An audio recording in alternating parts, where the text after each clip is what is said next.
8시에 일을 시작하면은 밤 10시, 11시에 끝날 때도 있고. 그래서 11시까지 하고 집에 들어가요. 아니 당연한 그거잖아요. 당연한 거잖아요. 오늘 저 돌아가는 대로 짐 챙겨서 들어가요. 아니 지금 누가 잘못했는데 잘못해서 진짜 나 앞으로 잘할 테니까 한 번만 봐줘. 근데 집에는 9월 1일에 들어갈게. 보름 남았어요 지금.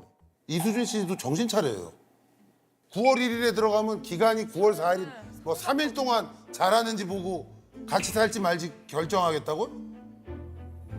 이 양반도 뭐 하나 마음 약해가지고 그냥 어? 여자 문제가 제일 심한 것 같아요. 문제. 여자 문제는 어떤 문제예요? 지속적인 만남을 쭉 가지는 건가요? 아니면 바뀌면서. 바뀌면서? 그러니까 지속적으로는 관계를 안 가져요? 네. 그런 관계에 있으신 이성은 없는 거예요? 네, 없어요. 어떤 식으로 하는지. 채팅 어플 그냥 하는 건데 이거는 이제 안 하시는 거예요? 이제는? 안 해요. 아무것도 안 이제는 해요. 어플이나 이런 것들을 안 한다? 아무것도 안 하고 그냥 아예 그냥 시도를 안 해요. 만약에 육체적 관계를 가졌다. 횟수가 상관이 있을까요? 상관없다고 봐요. 상관이 있어요. 이게 상관이 있어요. 몰랐죠. 한 번에 성립되는 게 아니구나. 어차피 바람 폈으니까 바람은 바람이다 라고 끝이라 생각했어요. 위자료 측정할 때도 보면 부정행위에 뭐 경위, 횟수 이런 것들 다 고려해요. 오토바이 타시잖아요. 네. 그러면 오토바이에 뒤에 태워주고 이럴 때 이런 관계가 되면 바람일까요? 그 정도는 아니라고 생각드려요. 그렇죠? 네. 법적으로는 그것도 바람이고 이혼의 사유인 부정행위예요. 그러면 그게 나에게 귀책 사유가 되고 내가 아니라 너에게 남편분에게 귀책 사유가 되고 그러면 위자료를 줘야 되는 상황이 되는 거예요. 제가 생각했던 거랑 반대였구나. 관계를 가지고 지속적인 롱으로 가는 게 바람인 거로 생각했는데 짧게 만나도 이게 바람이 성립이 되는 게 놀랐죠. 근데 지금 아내가 문제를 제기하거나 그런 바람이라고 볼 수 있는 경우가 몇 번 정도가 될까요? 그러면? 3-4번 정도. 3-4번? 더 있을 것 같던데 보니까. 최소 4-5번은 되는 것 같던데 제가 보니까. 일단은 뭐 알고 있는 횟수만 그렇게. 이게 변호사가 있잖아요. 네. 가장 곤란한 경우가 의뢰인하고 막 얘기를 했어요. 근데 조정장에 가거나 법정에 가서 너무 명백한 증거가 나올 때예요. 그러면 거기서 그냥 끝나는 거죠, 거기서. 그러니까 제가 늘 얘기합니다. 속일 수 있으면 나뿐만 아니라 모든 사람을 속일 수 있으면 속여라. 근데 변호사 속여서 뭐예요? 자기 편 속여서 뭐예요? 무슨 의미가 있어요? 자, 몇 번인지 짚고 넘어갑시다. 궁금한 게 사실혼 관계도 이게 당연합니다. 들어갑니다. 사실혼 관계 포함해서 네. 한 4번, 5번 정도. 4번, 5번? 네. 그러니까 4번, 5번이 뭡니까? 4.5인가요? 네, 4.5. 4.5 정도? 애매한 여성이 하나 있었구나. 본인이 볼 때는. 네. 그걸 감안한다고 하더라도 바람 너무 많이 폈어요. 재산 분할과 양육권에 관한 내용부터 조정해 보도록 하겠습니다. 네, 사실 지금 현재 상황에서 재산 분할을 할 적극 재산 플러스 재산은 없는 상태이기 때문에요. 그 부분에 대해서는 나눌 게 없고요. 다만 이제 남편분 앞으로 있는 채무는 남편분이 부담해가지고 해결하는 방향으로 나누기를 원합니다. 1,000만 원이죠? 네, 네. 맞습니다. 양육비는요, 저희가 그 양육비 산정 기준표상으로 봤을 때 55만 원 정도 구간에 해당하더라고요. 그래서 양육비로 매달 55만 원 지급받는 식으로 정해지기를 원합니다. 그리고 위자료, 저는 이제 위자료는 저희가 좀 강력하게 요구하고자 하는데요. 남편분 유책사항이 너무 많습니다. 그래서 이런 것들을 고려해서 3천만 원 청구하는 바입니다. 3천만 원 청구하는 바입니다. 3천만 원까지 불렀을 때도 저거까지가 싶을 정도로 많았다고 생각했어요. 저희 좀 얘기를 하겠습니다. 그러니까 일단은 채무 1,000만 원이 있는 거, 이제 남편분의 명의로 채무가 있는 거, 그거는 남편분도 본인이 책임진다라는 의사가 있고요, 그렇죠? 네. 네. 그다음에 양육비랑 사실 위자료와 관련해서는 지금 사실 이혼 합의를 할 때 좀 합의한 내용들이 있어요. 그래서 양육비는 40, 그다음에 위자료는 500. 이렇게 이제 합의를 한번 한 사실이 있어요. 그렇죠? 그건 맞긴 맞죠. 그렇죠? 네. 예.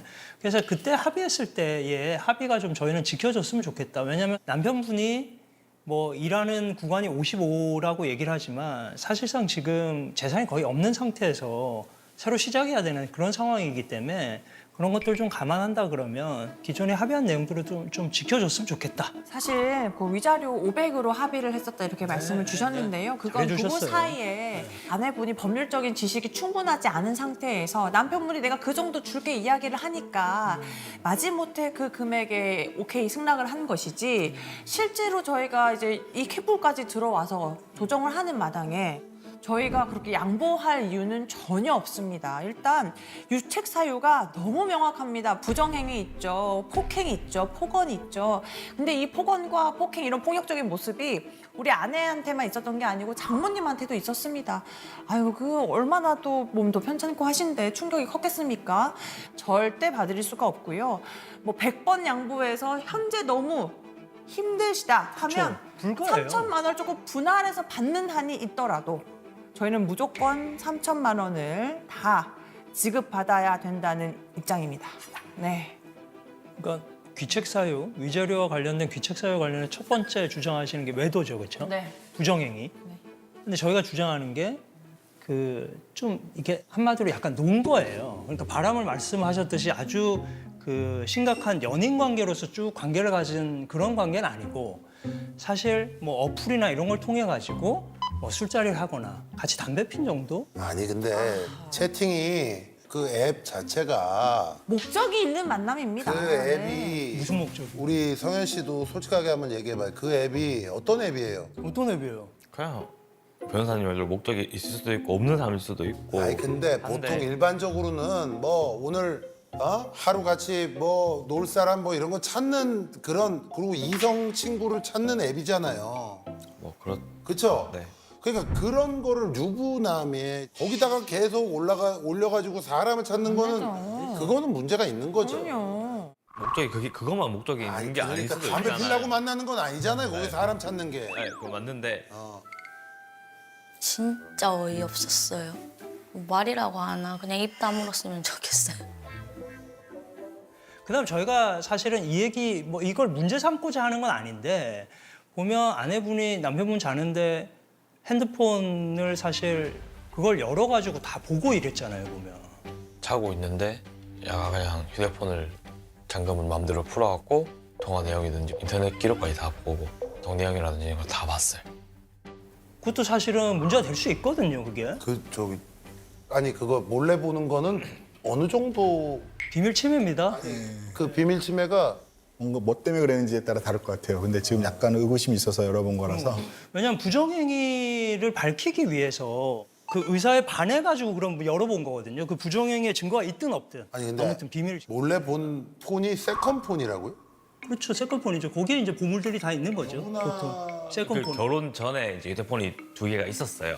몰래. 근데 몰래 내가 궁금한 세컨폰입니다. 거는 왜 몰래. 도대체 2개를 계속 쓰는 이유는 뭐냐고. 아 지금은 안 쓰는데요. 아 그러니까 한마디로 게임용으로 샀었죠. 그냥 게임용으로. 이렇게 그냥 게임 하려고 샀었는데 이제 불순한 의도로 된 거죠. 불순한 알았어요. 의도가 된 거죠. 알았어. 네. 그래서 이제 이런 사정들을 좀 감안하면 저희가 귀책 사유 부인하는 거 아닙니다. 다만 3천 원 좀 과하다. 한 그거를 이제 쫙 해서 한 1,000만 원 정도의 수준으로. 사고수 같은 거 안 하고 하는 대신 조금 낮춰서. 네. 그러면은 그 뭐 아내가 몰래 패턴 열어보고 이렇게 하는 거는 형사적으로 문제가 될 수 있다는 걸 저희도 인지를 하고 있고요. 그러면 다만 남편이 본 합의 이후에 과거에 있었던 아내가 그 패턴 열어본 것에 대해서는 그 형사상, 민사상 아무런 문제 제기를 하지 제기를 하지 않겠다는 않는다? 조건을 달고 그러면 양육비를 50으로 하시고요. 위자료 1,500으로 하겠습니다. 나쁘지 않은 50에 1,500이. 네, 위자료를 위자료는 1,500으로. 1,500으로. 네, 그렇게 하시죠. 위자료는 조금 내렸으면 좋겠죠. 크게 와닿았어요. 어떻게 동의하십니까? 드세요. 네. 같은 1,500이라도 미안한 마음을 담아서 주는 그쵸. 걸로 하고 받는 반도 내가 너 괘씸하긴 하지만 너 그런 마음으로 받기로 하고요. 양육비는 다른 거고요. 양육비는 그 마음이 50이 아니라 500이라도 부족한 마음 가지고 부정을 담아 드리는 거고 아이한테 돌보는 데 쓰는 걸로 해서 하겠습니다. 네, 이 정도면은 처음에 저희가 정했던 기준보다 많이 올라갔기 때문에 만족스러워요. 아니, 마음은 뭐 5천이든 1억이든 주고 싶은데 막 현실에서는 좀 다르다 보니까 피해 받은 만큼 받는 건 맞지. 자, 이제 55시간의 캠프가 끝나고 마지막 선택의 시간이 되었습니다. 캠프에서 충분히 이혼 숙녀의 시간을 가지셨을 거라 생각이 되고요. 이제 최종 결정을 해주시면 되는데요. 두 분 중 한 분이라도 이혼을 선택하시면 어쩔 수 없이 협의 이혼 혹은 소송 이혼을 통해 이혼을 하시게 됩니다. 여러분의 인생이 달린 결정이니까요. 신중하게 결정하시길 바라겠습니다. 자, 먼저 남편 박성현 씨는 아내 이수진 씨와 이혼하시겠습니까? 아니요. 안 하시겠습니까? 네. 뭐 이유를 잠깐 얘기해 주실까요? 이렇게 이 자리를 통해서 다시 한번 기회를 줬으면 좋겠습니다. 네. 알겠습니다. 우리 박성현 씨는 이혼을 안 하시겠다라고 했고요. 자, 우리 아내 이수진 씨는 남편 박성현 씨와 이혼하시겠습니까? 네, 아, 이혼하시겠어요? 네, 네. 네, 아, 이혼하시겠어요? 네. 네. 네?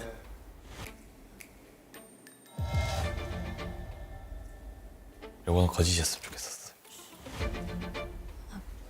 그렇지만 남편이 지금 캠프 기간 동안 반성하고 약속한 것들이 있기 때문에 2차 법원 가기 전까지는 조금 유예 기간 주고 싶어요. 유예를? 네. 알겠습니다. 우리 성현 씨 아내분이 유예 기간을 지금 제안하셨는데 어떻게 받아들이시겠어요? 네.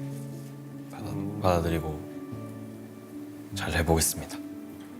뭐 이혼하고 싶으면 2차 때 법원 가면 그만이니까 한번 지켜볼까 싶기도 해요. 그럼 유예 기간 동안에 앞으로 결혼 생활을 어떻게 잘 유지할지에 대해서 그 내용을 구체적으로 같이 조율해 보겠습니다. 아내 측부터 네. 어떤 조건인지 들어보겠습니다. 어떤 걸 바라는지. 네, 저희 하나씩 말씀드리도록 하겠습니다. 첫 번째로 그 채팅 어플 업소 금지입니다. 당연히 이거 지키셔야겠죠. 그리고 그거 가능하신 거죠? 먼저 답변하시죠. 뭐 아, 채팅 네. 어플이나 이런 게 지금 가능합니다. 어떤 상태죠? 핸드폰에?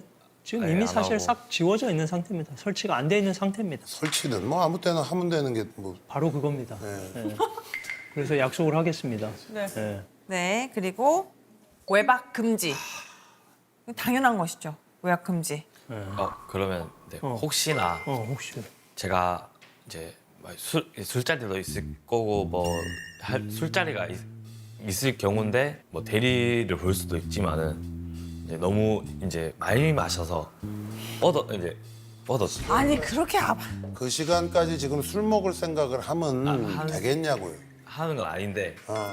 이제 제가 일이 하는 게 솔직하게 바쁘면은 좀 많이 늦게 들어갈 수도 있고 하는 걸 알고 있어요. 진짜 일을 하고 있는데 조금 진짜 아니 뭐 그게 아니라 뭐 언제까지 들어오실 수 있나요? 잘 맞아요. 지내기 위해서 하는 건데. 본인이 12시 반까지 12시 귀가하겠다고 반까지인데. 약속을 네. 하긴 했어요. 이제 사적인 자리에서 그냥 놀 때는 12시 반까지 들어오는 집에 완전 귀가하는 시간까지 해서 12시 반. 네. 근데 만약에 일 조금 늦게 된다 아, 합시면은 저기 우리 박서연 씨 잘 네. 들어요. 네.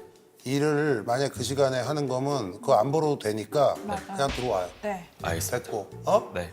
지금 이렇게 신뢰가 땅에 떨어졌는데 뭐 어쩌고 뭐 이 일이 있네 뭐 이러면서 또 외박하고 자고 이러면 못 살아요. 네. 어떻게 살아? 살겠어요? 못 살 것 같습니다. 근데 뭐 자꾸 얘기를 해. 그러면 일이 있어도 그러면 이거는 제가 못 하겠습니다 하고 들어와요. 네. 네. 그럼 똑같이 무조건 귀가 시간을 12시 반으로 하시죠. 그러면 네, 네, 통일해서 혼동이 생기지 않도록 그렇게 하겠습니다. 네, 속 시원했어요. 상황이 뭐 도로 상황이라든지 이런 것만 있으면은 플러스 5분 10분 정도는 이해했으면 좋겠다라고 생각해요. 네, 다음 거 말씀드리겠습니다. 현재 지금 남편분이 사무실에서 생활하고 있는데요. 9월 1일까지 집에 들어오기. 집에 복귀하는 걸로. 네, 네. 왜 내일 들어오는 게 아니라 9월 1일에 들어오는 거예요? 남편이 8월 달에는 방학 기간도 있고 하니까 배달시켜 먹는 곳이 많아서 바빠요. 그래서 좋았어요. 이건 좋았어요. 왜냐면 이건 제가 와이프한테 요구해서 들어준 적은 잘 없었기 때문에 제 요구사항도 생각해줬구나라고 생각했어요. 본인이 조금 이해해달라니까는 9월 내가 1일까지. 우리 이수진 씨 네. 이번 기수에 나오신 모든 분들 중에 사실은 가장 안 됐기도 했지만 가장 이해 안 가는 분도 저분이에요. 얼마나 좋아하면 난 도대체 이 사람이 와 나는 이혼 뭐 지금 뭐 유예했다라고 그러는데 저는 솔직히 뭐 제가 이런 말씀 드리면 그러는데 이 사람 이혼 못해요. 왜냐? 뭔 짓을 해도 그냥 마음속으로 좋아. 아 지금 집에 가서 대구에서 바로 짐 싸가지고 그쵸. 들어와야지 무슨 집에서 왔다 갔다 해야죠. 우리 역대 G8 직권에 단독 1위로 등극을 하셨습니다. 뭐 압도적이에요. 이렇게까지 누구를 아주 맹목적으로 좋아하는 거는 우리 수진 씨가 제가 1등이에요. 복 받으셨다니까? 대단합니다. 오케이. 뭐 그걸 뭐 9월 1일 날 들어가든가 아예 영원히 안 들어가지 말든가. 근데 네. 본인이 못 들어오겠다는데 제가 어떻게 들어오라고 해야죠. 네. 얘기를 해도 본인이 못 들어온다는데 왜 못 왜 들어온대? 못 들어와요? 왜? 아침 8시에 일을 시작하면은 밤 10시, 11시에 끝날 때도 있고 그래서 11시까지 하고 집에 들어가요. 무조건 집에 들어가 자고 다시 나와. 근데 그게 무리한 게 아니고요. 다들 그렇게 사는 거예요. 아니 그거잖아요. 당연한 거잖아요. 오늘 저 돌아가는 대로 짐 챙겨서 들어가요. 예? 네.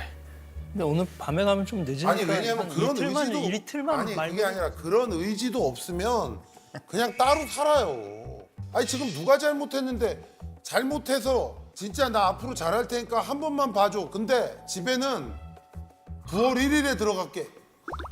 9월 보름 남았어요 지금.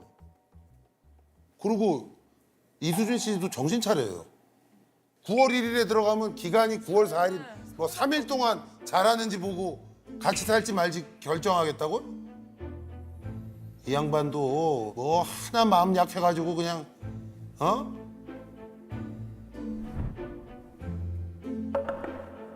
저 때문에 우는 건 아니죠. 그렇죠.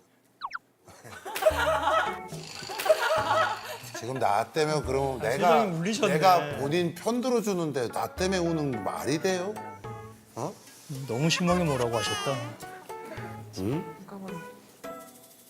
무서워서요. 그 정도로 혼나본 적이 없어가지고 무서웠어요. 사실 또 제가 또 다음에 설명드릴 부분이 있는데요. 이 부분이 제가 상담할 때 정말 속상했던 부분입니다. 네, 가능한 범위 내에서 아기에게 최선을 다하기인데요. 이제 구체적인 항목을 보자면 네. 첫 번째, 아내가 분유를 타주면 아이 먹여주기. 당연히 해야 되는 건데요. 우리가 타서 먹이는 건 아니네요. 네, 저희가 타드리겠습니다. 네, 못해요. 타드릴 테니까. 타드릴 테니까 이제 아이 먹여주기. 아이고. 네. 아내가 기저귀 갈면 버려주기입니다. 기저귀 갈기도 아니고요. 기저귀 간 것 좀 버려주십사. 기저귀는 안 갈아도 됩니까? 직접? 가르쳐 줬는데도 못해가지고 분유나 기저귀 같은 거. 근데 너무 아니 그리고 분유 타고 기저귀 가는 것도 좀 배워요. 그리고 수진 씨는 뭐 이렇게 요구사항이 소심하게 뭐 내가 갈 테니 버려만 달라. 분유도 내가 탈 테니 아니, 먹여만 달라. 그게 아니고요.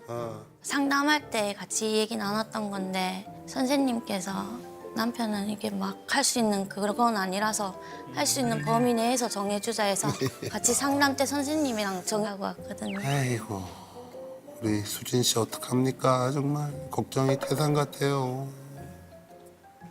여기 나온 사람 중에 이런 사람이 없어요.